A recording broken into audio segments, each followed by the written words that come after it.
बिगड़ल बच्चा लौन कर बड़न बहुते बाऊ त कमरिया से दर्दिया न छूटे दनहर दिया और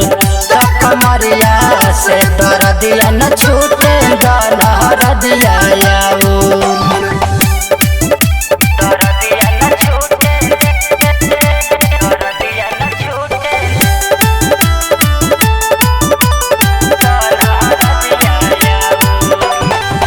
सब में से फूट दाना तू थोड़ा थोड़ा आज ले न धैलू नन दो हाथे से लोरा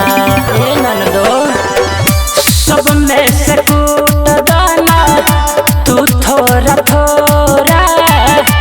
आज ले न धैलू नन दो हाथे से लोरा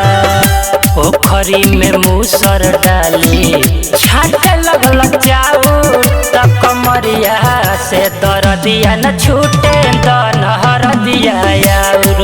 त कमरिया से दर्दिया न छूटे दनहर दिया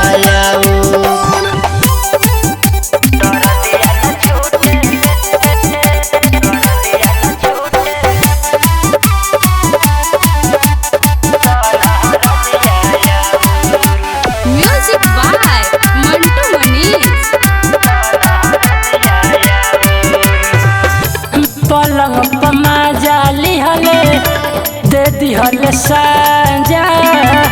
आलोक कृष्ण के संगे पहले राजू राजा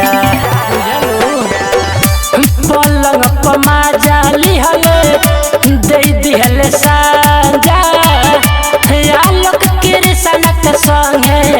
पहले राजू राजा राइटर बिनैया के बतिया लागे बड़ी बाऊ त कमरिया से दर्दिया न छूटे दनहर